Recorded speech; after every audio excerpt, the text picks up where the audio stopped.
Okay, everybody. We're very fortunate to have Mikayla Wolf on our call this morning.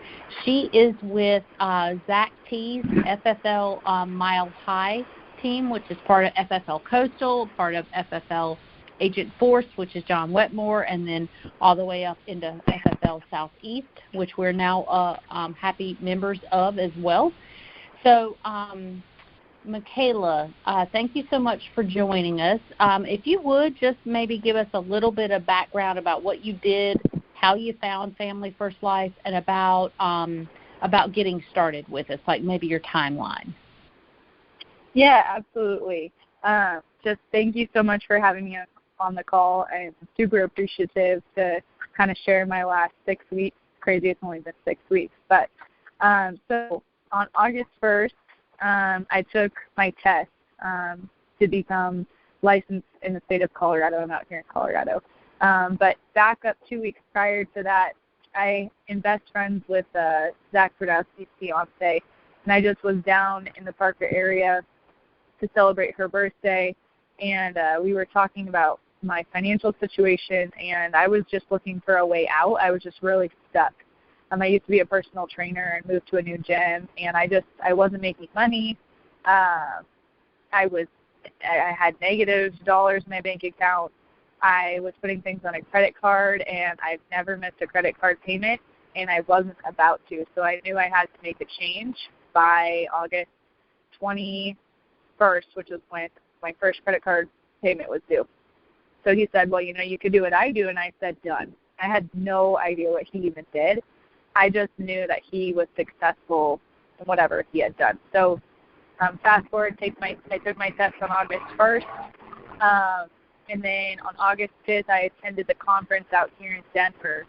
And August 12th, I had my first dial day. August 13th, my first run day. And then we fast forward to now, almost the end of September, and I'm on a call. So it's kind of crazy. It is when you put it like that, isn't it? Yeah, absolutely. Absolutely. Okay, so you're more or less a warm market hire for Zach, since you're friends with his fiance. And it's funny that you said that you didn't know what he did, but you knew he was successful. So all you said was done. So I think this business requires a leap of faith. Right? Yep. Kind of jumping into the unknown, the unseen, but having faith that it's all going to work out. And it sounds like you most definitely did that with just done. Now, what do you do? And I bet you were hoping he didn't sell small children on the black market or something, right? Correct. Yeah. I didn't know what I was getting myself into, but I knew Zach and Deborah would, not put me into anything that would get me into too much trouble. So. Not too much. Okay, I love it. Yeah. Okay, so yeah. and your timeline, you were pretty quick. I think it's how important do you think it was for you to attend that sales conference on August 5th that you went to? And looking back and the success you've had so far, what part do you think that took? Oh yeah, absolutely. So that was probably the best thing that I could have done. And, I wasn't originally going to go because I was scheduled to be doing a youth camp at that time of the conference. And that was with my other job, and I hadn't even put in the 2 weeks. And, it was literally like maybe 48 hours at the most before that Monday that I told my previous boss at the gym, hey, I can't do this on Monday. I have to be somewhere else for another commitment. And I just left it at that. And if they fired me, fine, but I had to go to that conference. I just felt something tugging at me to go, and I just made a quick snap decision within like a 24-hour period. All right, well, I'm going. So I went to conference, and I had no idea who was going to be there. It's so crazy to think now, like Sean Ruggiero, John Whitmore, Trey Honeycutt, all these different people that I now know, and they're all top producers, were all there, but they just looked like normal people to me. I had no idea who they were. So the first point of contact I ever had with Family First Life at that conference was Sean Ruggiero. And the first thing I ever heard, you know, I knew I was obviously going to be selling some kind of life insurance because I took the test for it, right? But he gave the talk that he does his lecture on annuities. And that was the first thing I learned. It made so much sense to me. And so from the get-go, I had this seed planted in my mind. Second, right after that was John Whitmore's lecture on numbers. He's all about the numbers. And it all made so much sense to me. And I was like, okay, yeah, like I can do this business. This doesn't sound hard at all. Like the numbers work themselves out. You know, you just plug and chug. You have X appointments. You book this many. You sell that many. You pay for this many. Everything works out. And so at that conference, my biggest takeaways were to get good on the phone first and foremost. I heard that 8,000 times within those 5 hours I was there at that conference. So that was my number one priority moving forward. Second was to reach out for help. And third was to not reinvent the wheel. So meaning there's tons of resources and tons of people who are willing to help, that there's no need for me to try to let my ego or pride get in the way and try to figure things out on my own and make those mistakes when all these other people have already done it and figured out the easy path. That sounds like great lessons to get in the beginning. And, you know, from us talking previously, I know you took those to heart. And, you know, I've also mentioned to you that we see a lot of your Marco Polo posts. They get forwarded into our group. So tell us a little bit about, you said your first run day was August 13th. How did that go for you? Yeah, my first run day actually went really well.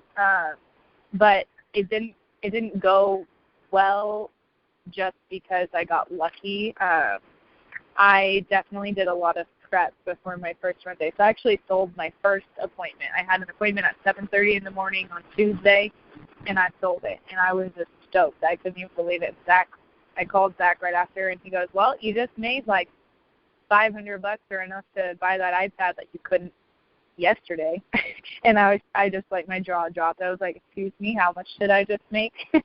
And so I just was like, I couldn't believe it. I was like, nah, that's not real. I'll believe it when it's in my account. And then, you know, that happened. But so I just want to back up.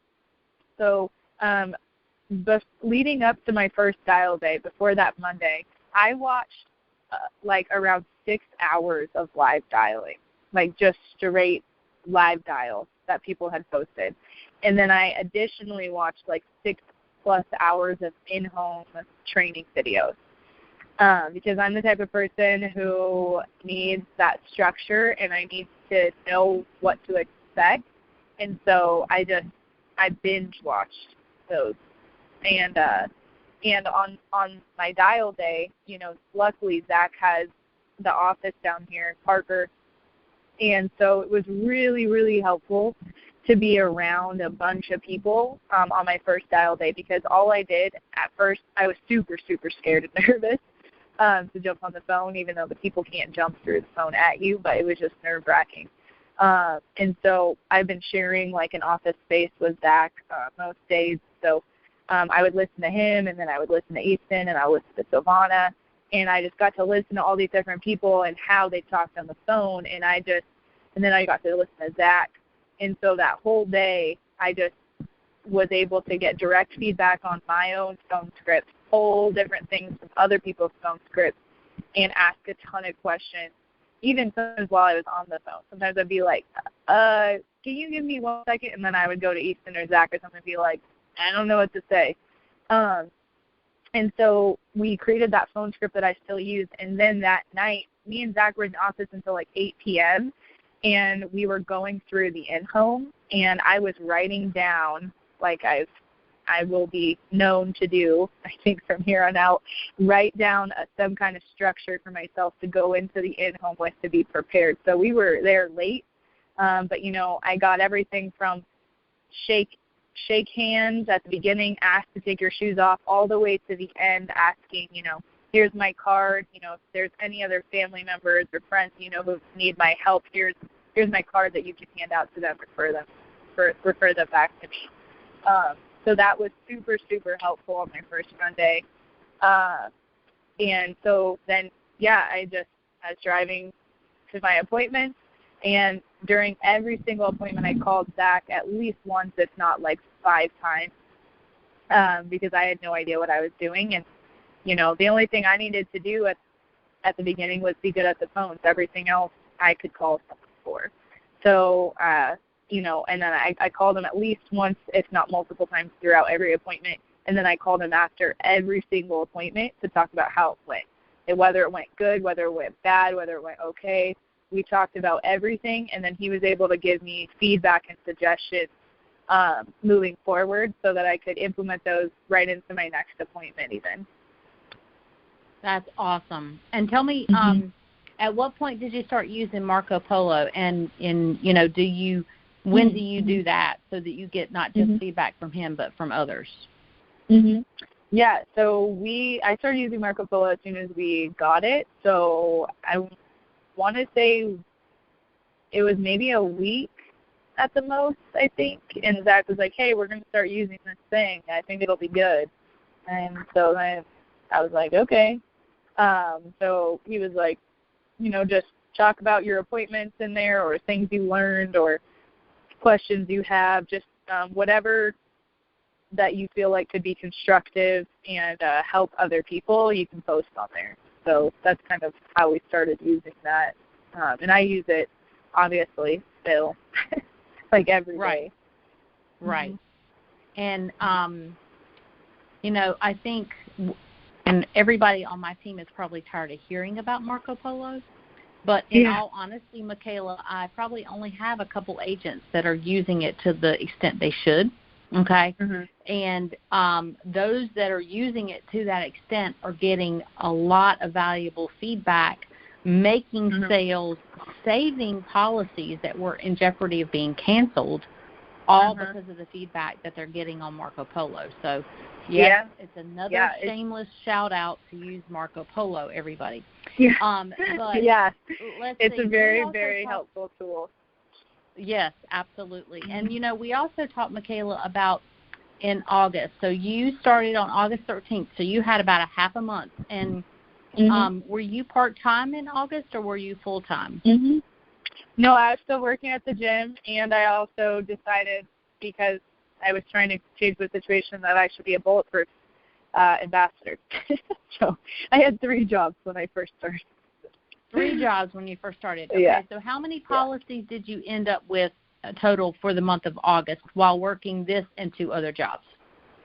Yeah, so total, like, I'll just give you the month time span because I've only been here for a month and a half. So pretty much like the middle end of August to like middle of this September, we'll call that my first month, I've had 33 applications. 33 applications in a 1-month time span. Okay, that's pretty impressive. And you've had, you know, we talked about you've had a few cancel and you had 1 get declined, right? I've had some like people. I've had some people, you know, where we had to switch carriers, and then that first one that I did sell. So she had a direct express card, so we went with Transamerica. And actually, it's funny because another gentleman in our same office, he was on the phone one day saying her name, and I was in the other room, and I came in and I go, "Is that?" And I said like her first and last name, and he goes, "Yeah." I was like, "She's your client?" And he was like, "Yeah." I was like, "She's my client. She hasn't called me back in like 2 weeks."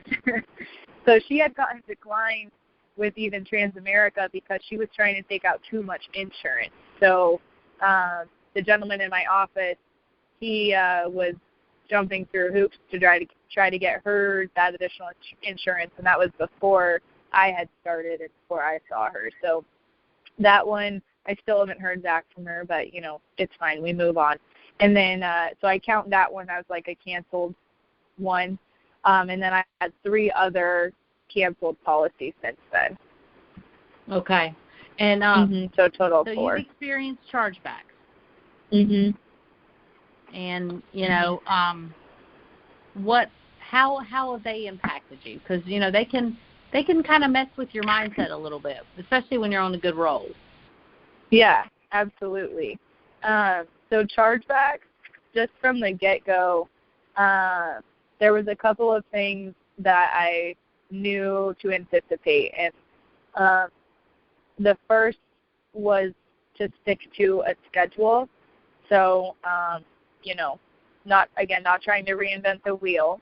So you stick to the schedule. Mondays and Thursdays, the top producers dial, so I dial. Tuesday, Wednesday, Friday, Saturday, they run, so I run.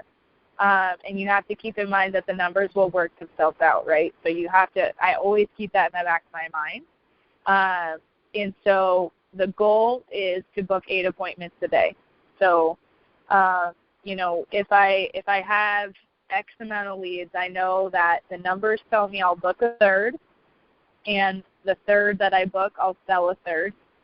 And then because I'm booking 8 a day, I'm anticipating no-shows, and I'm anticipating chargebacks. So it's naive to not expect those things, and it's just you have to plan for them. You won't, if you sit and sell 8 people in one day, more power to you. That's amazing. I'm not saying that could never happen, but the reality of it is that's most likely not going to happen, and you're most likely going to have no-shows, rescheduled. You see a person and they're going to cancel. It's just the numbers are 10 to 15% of your total applications are going to be charged back to you, no matter who you are or what you look like or how much you sell. It's just expected to have 10 to 15% chargeback. So I did my numbers. So I've had 12%. So I'm right in there. So that's just expected. And so I think it's super crucial to act like you don't care. So Zach and John do such a good job of this. And I've been a people pleaser my whole life. So it's something, when I was training, I noticed people thought they could take advantage of me or walk all over me. So I had to kind of start developing some tough skin. Don't get me wrong, I'll put people in their place when they need to be, but at the same time, I've always thought that I owed people something, or I needed to please them in some kind of way, and that's just not the case. These people are reaching out to us for help, so if they're going to be, rude or whatever, it doesn't matter. I just move on. So acting like you don't care, I think, is the biggest thing for, whether it's chargebacks, no-shows, people yelling at you on the phone, cancellations, whatever it is, just act like you don't care, because you have too many people to see and you don't have time. It doesn't even matter of those people who act like that to you. So I think that's super important in me staying level and me staying focused with my mindset. And like I said, something I'm definitely still working on. But you have to you really have to believe in what you do, and you have to recognize that these people, like I said, they reached out to you. So if they don't want your help, whether that's on the phone or in person, so be it. Whether it's after they've already bought the policy and then they take it back and it's a chargeback. So what? Just move on and don't let it bother you. And there's plenty of people out there who do want your help. So the numbers just will always work out. If you just keep that in the back of your mind and you remember why you're doing what you're doing, it makes the ups and downs seem a lot more steady and less up and downish, if that makes sense. That's all very, very good advice. Now, you also shared with me how much you have had deposited in your separate bank account for your business. And again, let's keep in mind, Mikayla's been working about a month and a half, and you and do you mind sharing? It doesn't have to be exact; it can be ballpark. Yeah, no, I like that this company has been transparent. Like, I could ask John Whitmore how much he makes, and he won't shy away. He'll tell me. Same with Zach, and I appreciate the honesty. So I've had about $13,200 and some change deposited in my account in that month time period. So really that's $13,000 in 4 weeks pretty much, because some of my policies haven't gone through I haven't been paid for. And you just, like, for me, I literally had negative dollars. Like I said, I was putting everything on a credit card, and I was hoping that I was going to figure it out and be able to pay those on time. For me, my mindset was I was going to figure it out. Not I was going to try. I was going to figure it out because I was going to miss a payment. But now... How did you think you'd figure it out $13,000 worth? No.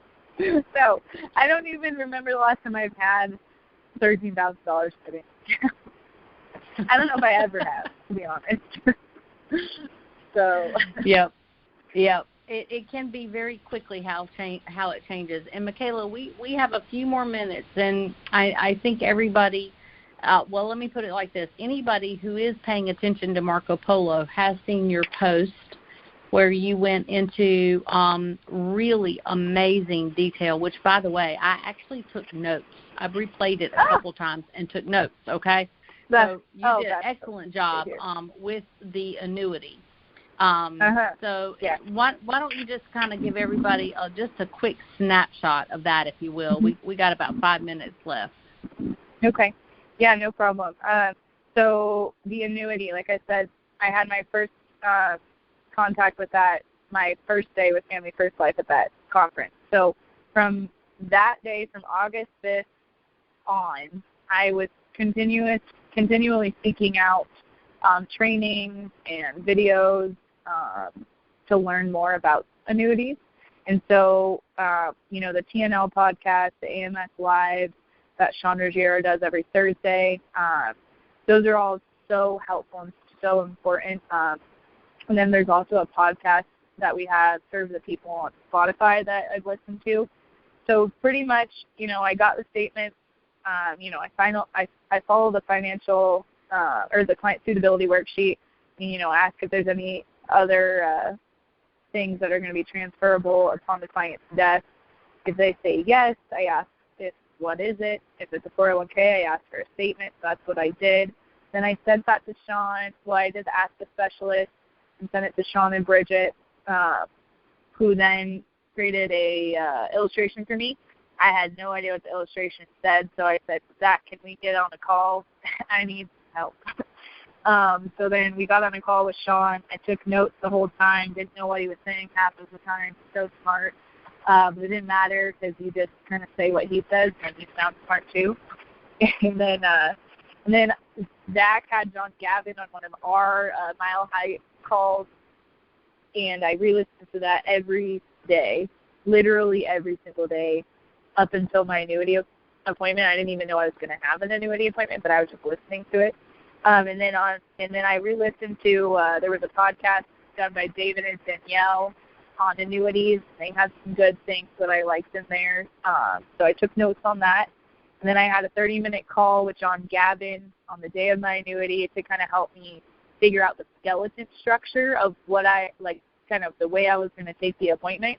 And then once I got off the phone with him, I rewrote that outline and kind of filled in the gaps with all those different pieces of, Danielle and Sean and all those kind of things, and wrote out in a way that just made sense to me, and eventually, made sense to the client as well. So basically what I'm hearing is you paid attention when you first heard it, you found a statement, and you immediately went to work doing your homework so that you were the best prepared you could be when you went in there. Yes. Sounds great.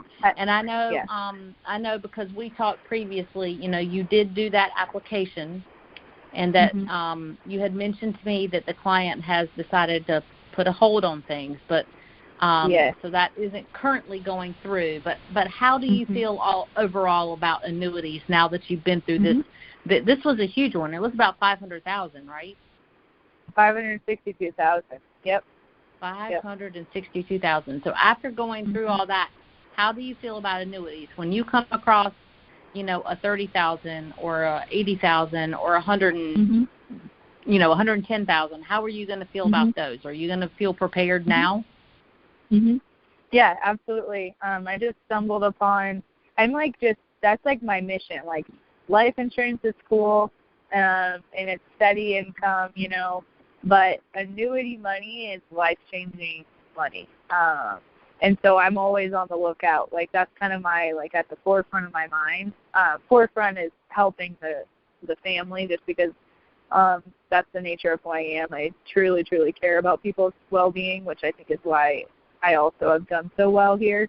But yeah, I just stumbled upon $75,000 this guy had in the 401k the other day, and it gets me excited because I know how I can help him, and I know how I can improve his situation, and I feel super confident just continuing to try and pursue those annuities and find them.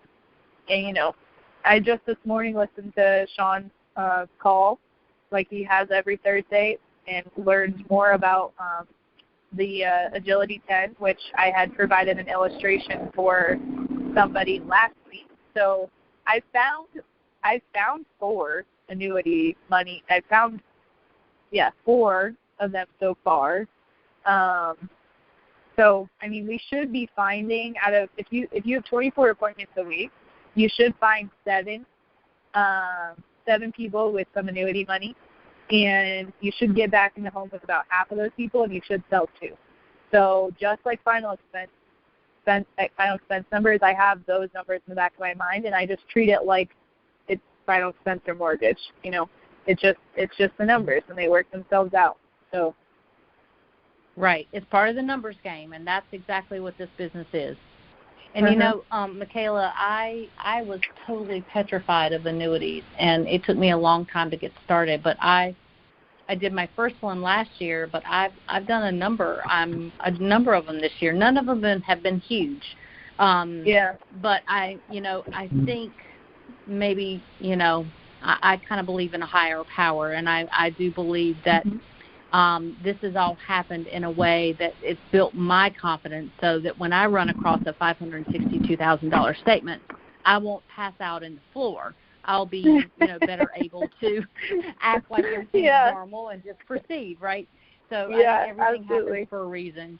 Well, Mikayla, you are doing an awesome, incredible job. Totally impressive the start you've had, both in the life, as far as the life insurance, and as well as your, strength and confidence and boldness to go after the annuity so soon. And I'm just really excited to watch and see where you go in this business. I think your future literally is limitless with the attitude that you have.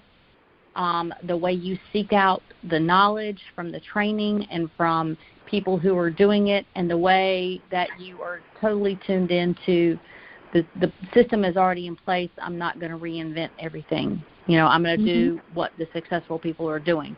It has clearly served you well, and I'm sure it will continue to serve you well. And I just want to thank you so much for taking time out of your busy schedule to do this for our team so that they can hear it and hopefully learn something. And, that's why Family First Life is such a good place to work, because we all truly do help each other. So thank you for helping us.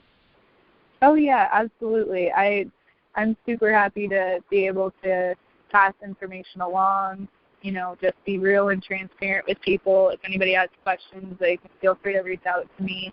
I'm an open book. So, and, I'm always looking to learn from other people too. So. Yep, absolutely. Well, that's clear. That's clear in everything you've done so far. So thank you so much, Mikayla. We appreciate it. And everybody go out and make it a great week. Yeah. Have a great week, everyone. Thank you.